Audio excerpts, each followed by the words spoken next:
welcome to another episode of the Helping the Brave podcast. I'm your host, Ed Parcaut, and today I welcome Tom Sauer, a Navy and Marine Corps veteran turned entrepreneur. Tom shares his journey through military service, personal loss, and how those experiences inspired him to help fellow veterans through his mental health and addiction recovery center, Miramar Health. Tune in for an inspiring story about resilience, community, and making a difference. Hello, everybody. I'm Ed Parcaut, your host of Helping the Brave. Let's bring in our guest today, Tom Sauer. How you doing, Tom?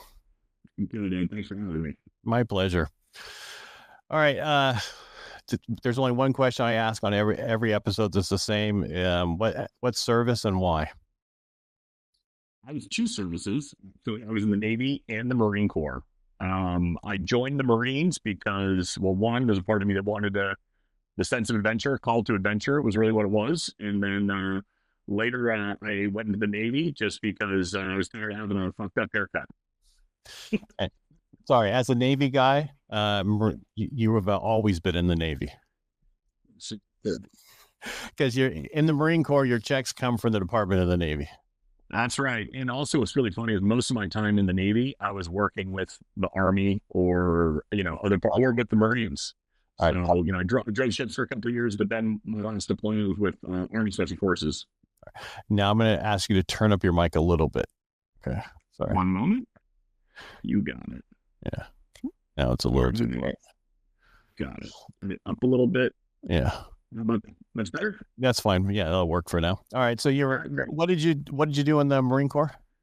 I was a rifleman. I was a 0311 rifleman, joined right out of high school. And it's an interesting story because that kind of led to me, my kind of origin story, I guess you could say, led to what I do today. But my father struggled with addiction and mental health his entire life. And about 3 weeks before I left for the Marines and 5 days before I graduated from high school, he died of a meth overdose. Wow. So he struggled quite a bit. And then later, as I was nearing the end of my career in the military, this was 17, 18 years later, when I wanted to do something, it was, I had, after 20 years of war, I joined in 99 before there were any wars going on. And then at the end of that career, we've had, 20 years of war going on, 18, 19 years at that point. And I've lost far more friends to suicide and addiction than I have to Al-Qaeda, ISIS, and the Taliban combined. Right. And so, yeah. And so, that was a big part of it, really. And so, I drove ships for a couple of years in the Navy and then became the OD officer. All right. So so you drove, so you were the head, though. Actually, did you do the steering of the ship? I was in the pilot house. Yeah. I was a deck officer, I was a division officer. I had a deck department at onboard USS Kearsarge for about 2 years. And then for about a year, I was the executive officer of what's called a PC, Patrol Coastal, like a small little 120-foot gunboat. And we patrolled the Iraqi oil terminals up in the Northern Arabian Gulf and training with the Iraqi Navy. And believe it or not, Iraq has Marines. Actually, I had Marines out there. So we worked with some of those guys. It was interesting. And then, I wanted to do something different, and EOD was something that I was really impressed by. And, I had a lot of friends of mine who were in it. I had friends who were in the SEALs as well, but just from a personality standpoint, one thing I really learned with the military, it's less about what you do, and it's more about the type of people you're with. Right. So I think it's really important to get to know people who do the jobs that you're interested in, because, there's a personality between a jet pilot or a helicopter pilot. They've got very different cultures, right? Or then the SEALs have a culture, Navy EOD has a culture, et cetera, et cetera.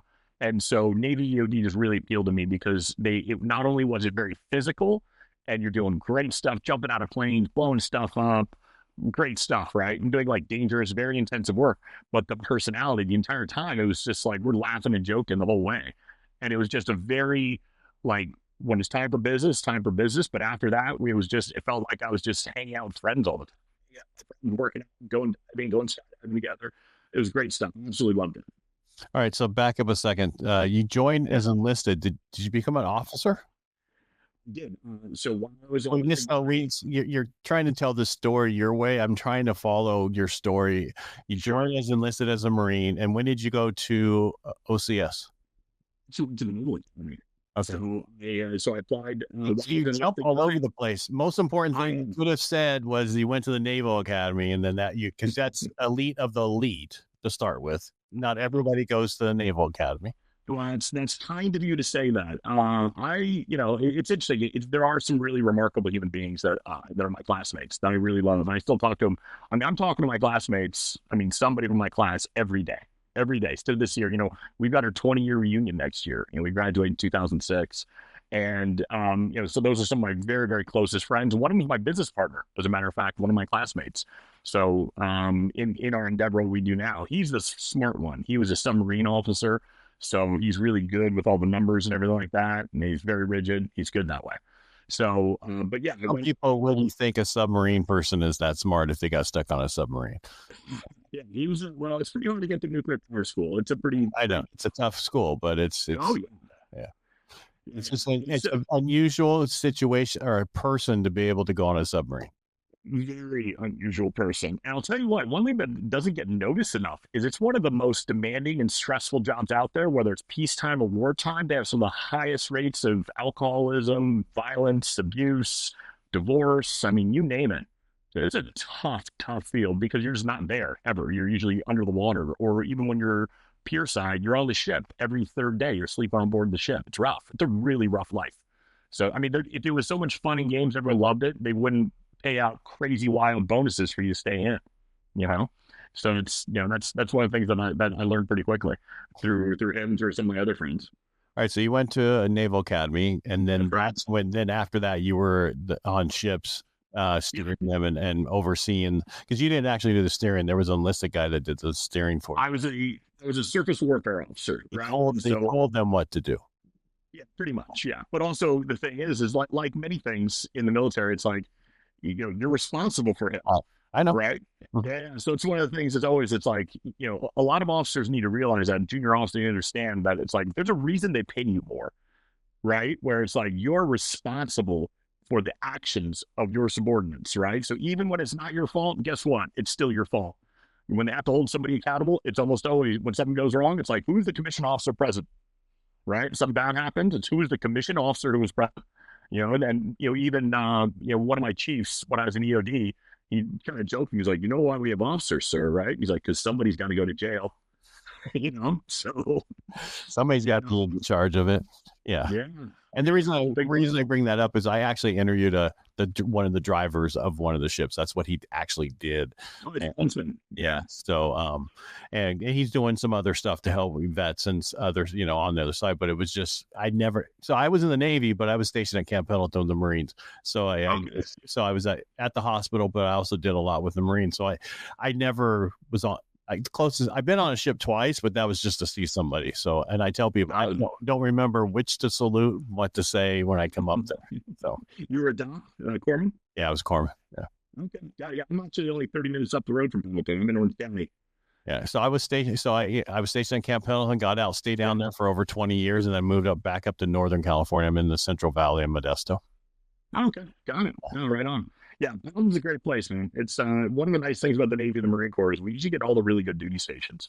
I mean, even some of the less desirable ones like Norfolk and Virginia Beach, still a great place. I really enjoyed. I lived in Virginia Beach for several years. My brother, who's still active duty, he was there for a number of years. He met his wife there. His in-laws are there. It's great. I mean, it's nice. And then we've got San Diego, Hawaii, Japan, Spain, Florida. Did you say if you were in the Navy or if you were EOD? I was Navy. I know, but my question, when you said we have some of the best duty stations. Oh, yeah, I'd say so. I think the Navy in general. What about 29 Thumbs? There's exceptions. But I mean, I got to say, but compared to the Army and the Air Force, I mean. My son's in the Army, and he got stationed first in Alaska, which was a pretty good, but that was the problem, right? The pandemic. And so they were all, much of them got left in certain barracks, forgot about and everything else during the pandemic. And, he got through all that. Then he got stationed in Washington, and now he's going to be stationed in the desert outside of Barstow next. Oh, yeah. Over at the National Training Center? Whatever the one is out there. I forget the name of it. Yeah. No, it's not bad. Washington State's not bad. I'm assuming it's at Lewis McChord. So, yeah. And he's in Yelm, right? And he lives on by a lake and everything. It's really nice. But that's Army, not every, but the problem with Army, I didn't realize they meet every morning and then get in formation. Yeah. I was in the Navy. We grew up. We didn't have to. We did that twice a year when I was in. I mean, if you're on a ship, you'll have it at 07. They want to make sure you didn't fall off. They want to make sure you didn't fall pretty off. much.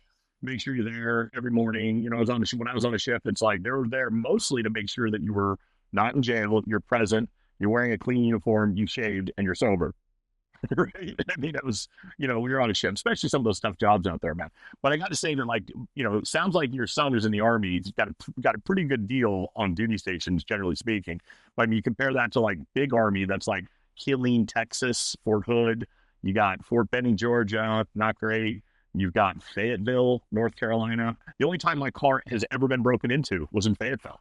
I was doing a gig with Delta Force. I was staying at the Courtyard Marriott in Fayetteville, and that's the only time my car ever got, windows got smashed and all that. Thankfully, it was a rental, but man, it's just it's not the best duty stations that way. So exceptions. He almost got to one of those places. He had two choices. Yeah. One in California and one in the sweat belt. And and he got that. So he have a choice: high desert heat or humidity. High desert heat. I took the desert. And he was an airborne medic and combat medic, and then he dropped that. Then they transferred him into the cavalry, and then they closed that up, and now and then he just gave up his airborne, so now he's going to the hospital. Because he's getting tired of working on trucks instead of doing what I was supposed to be doing. So many such things. Yeah, they use you. All right, so you were in, and you did. How many years did you do? Total service was like 16 years. I mean, that doesn't count the 4 years at Naval Academy, so it's considered broken service for us, even though I was very much in the military. But they don't count that time because you get a free education, pretty good quality education too. So so it's 16 years total. Everyone thought I was crazy because when I was getting out, people were like, dude, you could just do 4 more years. And honestly, like, I'd stopped having fun at that point. I was supposed to go to, I was just about to get cut orders to go to Bangkok for a year to work at the embassy. I was doing an intelligence related job. And then I was going to go to back to Singapore for 3 years. So I went to graduate school in Singapore while I was in the military. And I was going to go back there. I was really excited. I'll go be overseas, a lot of independent duty. And then those orders got pulled last minute. Just the billet went away. And then they said, we're going to send you to Pentagon for a couple of years. And, we'll just see what happens after that. And I'm like, I'm tired of it. I'm done. But also a big reason why I got out was while I was on a Commodore's staff for EOD Group 1 in Coronado, the Navy made a terrible mistake and they allowed me to go to business school part-time. So I went and did part-time MBA at UCLA and the National University of Singapore, like a double degree program. And, that's where I learned my eyes kind of got open to the private sector, because most of my time when I was in, I had no intention of leaving the military. This is all I know, is what I do, and that's it. But then when I was doing these desk jobs, I'm like, this isn't fun anymore. No, I'm not jumping. I'm not diving. It's PowerPoint, spreadsheets, emails, etc. Not that exciting anymore. And when I went to business school, I'm kind of looking around my class and I'm thinking, like, look, I'm definitely not the smartest guy in the room at all. I'm at least as smart as that guy over there. And that guy over there is making a ton more money, has way more freedom over his life, is making a real impact on people, and he seems to be a lot happier.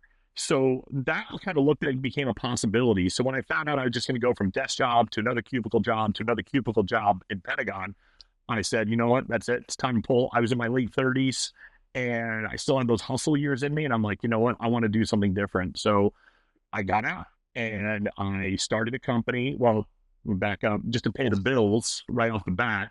I worked for actually an Israeli defense contractor, selling combat diving equipment essentially to my friends. Really is like, it's a pretty cool equipment like this, like underwater navigation kit. So like when a SEAL or a combat diver's swimming to a location, it gives them like a Google Maps and tells them where he is and all that. It's pretty slick. But working this company, I didn't know that there's a ton of tech that the U.S. military uses that's actually Israeli. So what they do is the Israelis, they take a lot of that technology, white label it, and then sell it in the States. And so that's kind of what the stuff that I was doing. I only did that for about 6 months to pay the bills and just kind of like figure out what I was going to do. And that's when I decided to start MacArthur Group and Miramar Health. And that's what we did. So, like I said, kind of going back to my father's struggles and, lost that struggle. That was a big part. And like I said, I lost a ton of friends to addiction and suicide, way more than on the battlefield. So then got together with my partner, Colin. We put together a board of directors. We got lawyers, we got accountants. And so what we actually did is we actually acquired a company, right? So one thing I've learned as well, just through some business school stuff and talking to people, is sometimes it's actually more advantageous to acquire a company and make it your own than it is to try to build one from scratch, especially if you don't have a lot of expertise in the field. So, which I didn't, I'm not a clinician. I don't pretend to be one. I've got a phenomenal team now, but that was one of the things I kind of learned. So sometimes it's like, it can be wiser to buy a revenue stream than try to create one. And so we bought Miramar Health through one thing I got to say, if there's any, aspiring entrepreneurs out there, take a look at the SBA, the Small Business Administration 7A loan program. So I was a big fan of the SBA before anyone ever heard of it, because everyone thinks the SBA and the PPP loans was prior to all that. And the 7A loan program is fantastic. They'll loan you up to $5 million to acquire a business. And I mean, as long as you've got a clean record, decent credit, and you've got a business plan and the plan is viable and you can find a bank that'll support it, you can get a loan. And it's 10-year amortization, very low interest, phenomenal program. So we used that to acquire Miramar, and it kind of what we thought would be, we're just going to pick this up and build it. Turned into a turnaround operation, like often happens, and it was a real struggle for a while. I mean, we almost went bankrupt like 4 times in the first year or two. So it was pretty scary and incredibly stressful. And I got to say, it was actually more stressful than anything I ever did in the military, just because it was long-term stress nonstop. And one thing that's interesting when I talk to a lot of other veterans or buddies of mine who are still in, is a lot of these guys, especially in the special operations world where I came from, is that a lot of these guys have tremendous courage, right? Like physical courage, we'd say, right? They're not afraid to get into a gunfight, jump out of planes in the middle of the night, all that cool guy stuff that everyone loves, right? Well, the thing is that those same people, if you could tell them, like, hey, man, how about you start a company? But hey, if it doesn't work out, if everything doesn't go right, you're going to go bankrupt, right? And the thing is like a lot of those guys here, I'm like, whoa, whoa, whoa, whoa. Like, I got a wife, 3 kids, a mortgage. No way, man. Like, a lot of guys just won't. And I'm not throwing shade against that at all, but I mean, that's just like real risk. And I really decided, like, look, I'm going to bet on myself for all this. And thank God it worked, And so, and now we've got a great company. So what we do, because yeah. So what and I want to go. So I want to have a conversation. Please back up a second. All right. So you talked about buying a company is like and that's what a lot of people are doing now, because there's a lot of boomers who, and I don't know our ages, but are selling companies because their family don't want them. Their kids don't want to work at it. They don't know what to do. And a lot of the companies you can get really inexpensive, or some of them will just go take it over because nobody wants it and I don't want to just get rid, all my employees will lose their jobs. So it is a lot easier to buy a company than it is to necessarily start a company. And 100%. But because I have so many people, friends of mine, who are, that's all they're acquiring so many companies right now to build up their portfolio, and they're all local small companies. Yeah. HVAC companies, plumbing companies, you name it, those types of companies, because they're all in their late 50s, early 60s, and they want to retire. That's absolutely true. And the thing is, when I was looking at what to do, I was looking at things like that too. And you'd be amazed at how many what we would call boring businesses are out there. That everything from HVAC, landscaping, I mean, even weird things like nail salons, right? I gotta say, one of the wealthiest people I know, just because, I know this because he drives an electric blue Bentley. Great guy named Patrick. He lives near me. And, I was curious. I said, Patrick, what do you do? And he's like, I own a tree trimming business, right? Tree trimming. But the thing is, he started kind of small, and then he has municipal contracts. He's got like 200 municipal contracts now across the country. Now, I'm sure that after he started building his own organic stuff, he started like subcontracting it out or whatever. But I mean, there's nothing sexy about having a tree trimming company. But I mean, it's pretty amazing. Now, in my situation, though, I kind of, I saw this as an opportunity to not only do something as acquire a company that, makes money and whatnot, but more importantly, it's like serving a really important public need, helps a ton of people. We've Let's get treated, into Tom. Let's get into yeah. So what we do is, so we provide very intensive mental health and addiction treatment exclusively for veterans at Miramar. And we are what's called a community care provider through the Department of Veterans Affairs, the VA. And that was created through the Mission Act, which President Trump signed into law in his first term in 2018. And that allows veterans to have some choice. It's meant to augment and to like supplement what the VA's own in-house, mental health and addiction treatment capabilities and capacities are. So you guys are Another issue. you're under community care. That's right. We're a community care provider, and so I mean it's been a tremendous ride. We've helped right now. I think we're coming up on 1,000 veterans. And when I say help, that doesn't mean I just touched them or we just like had an interview or had a counseling session. These guys have stayed with us for anywhere from typically 30 days is our baseline of treatment. Most guys stay 45, 60, 90, even 120 days with us for like very intensive stability. We are less about this sounds strange, but like we're less about the overall wellness and making you super successful but rather we're more like a trauma center, right? As in we are here to one, make sure that you're alive, to make sure that you're sober and you're developing the tools you can to be able to go out and function in the world. And then afterwards, we partner with the VA, other VSOs, different nonprofits, et cetera, and then they kind of pick it up and take it from there. So that's what I mean. We're kind of like a trauma center. Does that make sense? Mm-hmm. No, I totally get it. Yeah. Yeah. Yeah. So Because I finally went back to get my benefits, and what you go through to deal with stuff and how to get those things is traumatic to a certain point. Yeah. Yeah. No, 100%. So I was just, can you turn your volume down in here? Not your mic, not your mic, the speakers. Okay. Just have my headphones in, actually. Okay, but then for me, I kept hearing myself back. Then it's not on your side. You're good. So I mean, because people go for this care, they don't know that it's out there. They don't. Veterans don't understand what's available for them through the VA, even if they're not have a disability or they don't have a benefits. It's still there for them, and they don't understand that.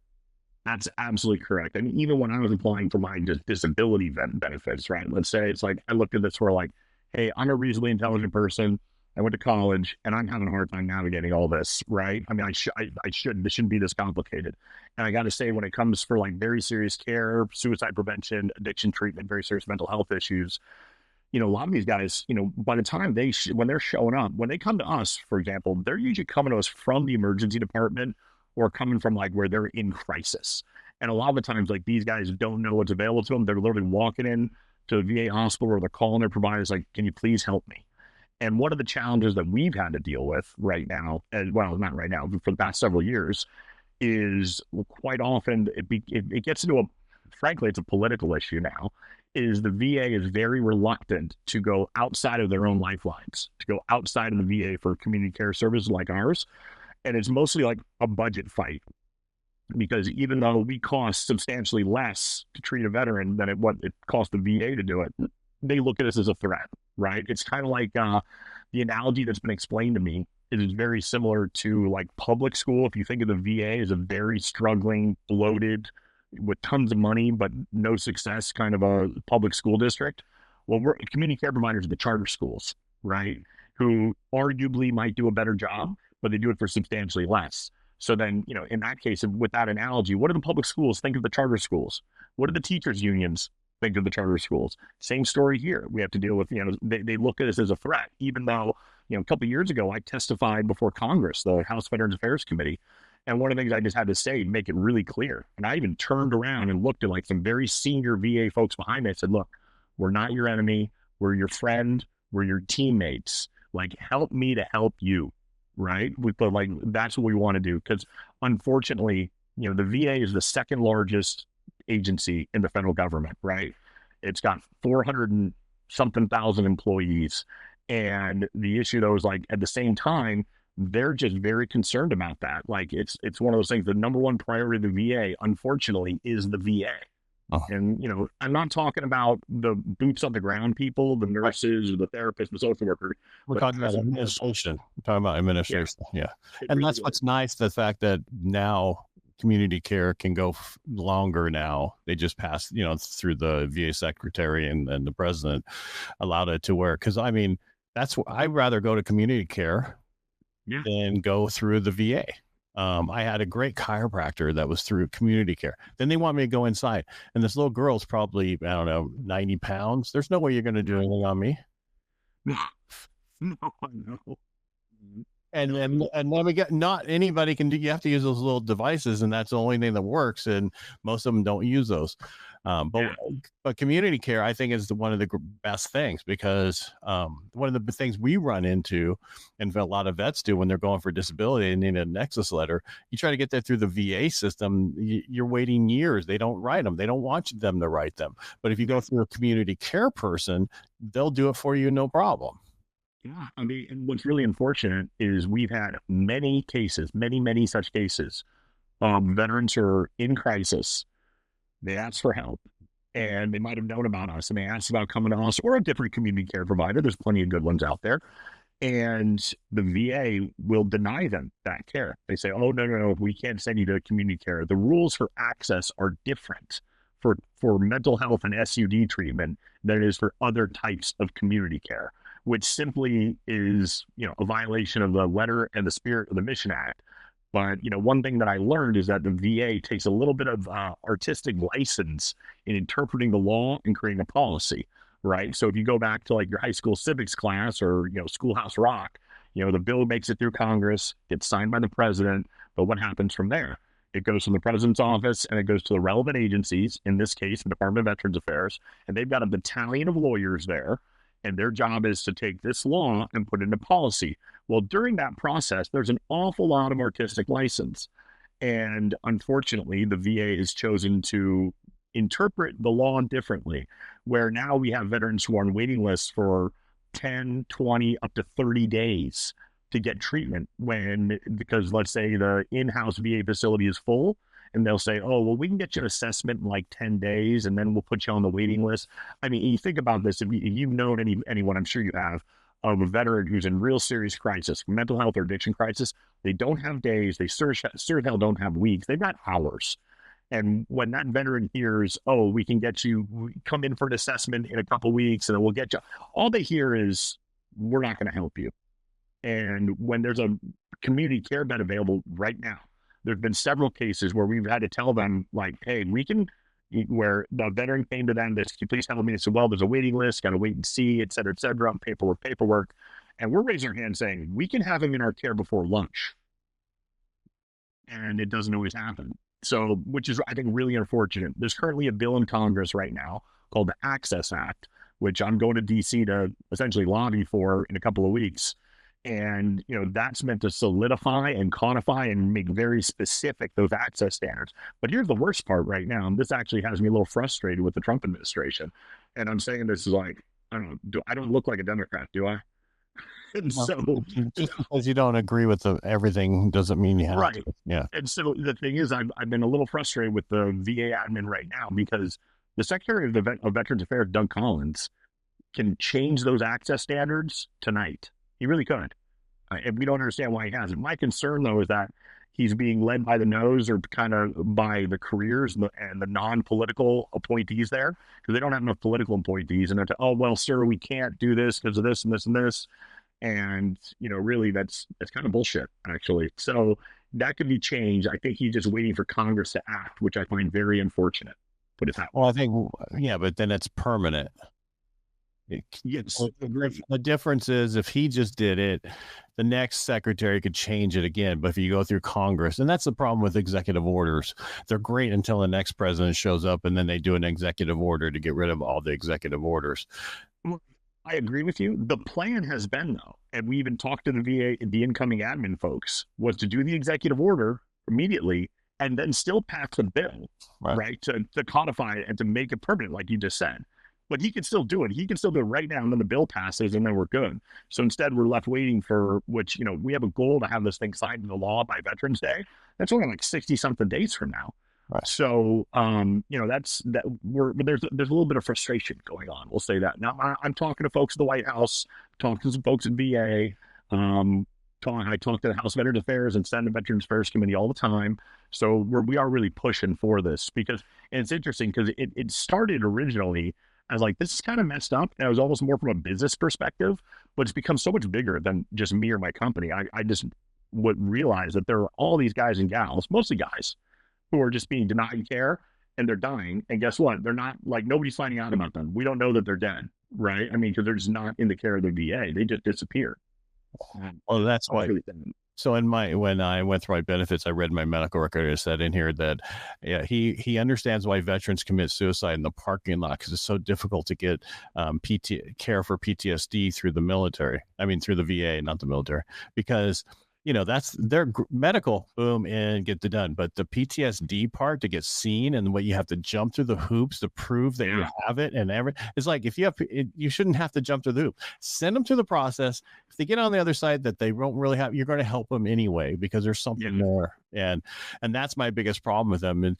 And you have to go through the process, and then they want to give you all this pills and not necessarily send you to get help, but they want to get you all these pills. And then I have a major problem with the VA and that part of the PTSD, the whole mental health side of the VA.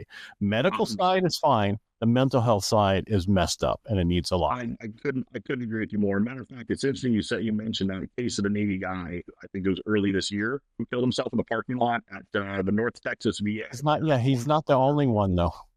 Oh no, 100%. Oh no, there's tons, but that specific case, I remember that one. About a year prior to that, I was at that same VA because we were talking. Because we're in California, but we treat anyone in the Western United States. And I was at that one in San Antonio with a couple of my guys, and we were speaking to some of the therapists, the social workers, and they said right to our faces, "Oh no, we don't do community care." What? You don't do community care? I mean, what they're really saying is, no, we're violating the Mission Act.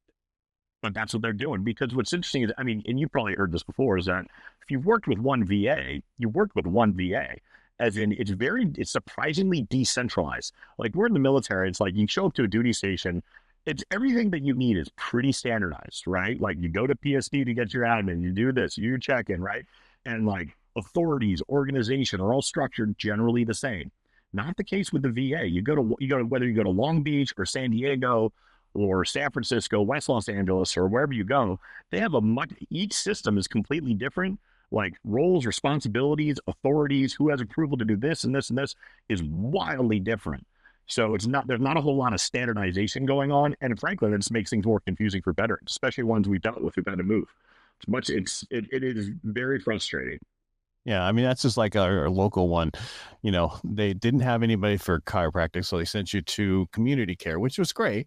Then they decided to hire one. Well, just because you hired one doesn't mean we can't keep going to where we were going to and getting good care. But I totally get what you're talking about. And then the PTSD, when I first got sent for to be talked to somebody, they sent me to a place out of Sacramento. It was called Mending Feelings. And I was like, okay, you really slapped me in the face on that one. Can we get, and if you go to their website, it was a social justice website or mental health. Yeah. And I mean, but it did get me to where I wanted to go finally. And so I totally get what you're talking about. I totally have an issue with the VA. All right. So you're in Orange County, you said, right? And Miramar the health is in Orange County also, or is that okay? We're all in Orange County. We are contracted with anyone who's called CCN Region 4, which is it's Region 4, which is pretty much Pacific time zone, Mountain time zone, Texas, Hawaii, and Alaska. So we treated folks from over a dozen different VAs. I mean, all the way, we've gotten some from Hawaii, Idaho, Seattle, Boise, all of them. So, and all over California. We primarily work with West Los Angeles, the big hospital in LA, and Loma Linda, which is out in the desert. a little bit in the Inland Empire, a little bit. So like San Bernardino, those are our two biggest customers, so to speak. But we work with anyone throughout the. We've actually taken a few from Fresno as well. I mean, there's so many veterans down where you are. Oh yeah, no shortage. No, it's And the guys in California. We have like 1.5 million veterans in California alone. Yeah, it's insane. I mean, there's a ton here, and the thing is, again, like this is not a lot of this like trash talking the VA. It's not about the guys like the nurses, the psych nurses, the social workers, the therapists. Those, I mean, there's some of those folks I know that like they deserve a parade, they deserve a medal. I mean, they really do some of the work that they're doing. It's really issues at the bureaucratic level. And usually it's the folks upstairs who you don't even know their names. We're making a lot of these decisions. It's at the VISN level. The VISN is like the region within the VA, the Veteran Integrated Service Network, right? Which are like districts that each control like 2 or 3 or 4 VA hospitals. And a lot of it is also what's happening in Washington, D.C. But it's mostly at the mid management level is where a lot of these problems are happening. And a lot of them feel very insulated from any sort of political decision, right? Like, this is the way we're always doing things. Okay, DC's telling us this, but we're just going to keep going to what we're doing. Gotcha. So how do people find you? MiramarHealth.com, MIRAMAR, MiramarHealth.com. And if you were a Navy guy, you better know how to spell Miramar at one point. Yeah, right? Yeah. Or now I'm a Marine guy because I went to Marines.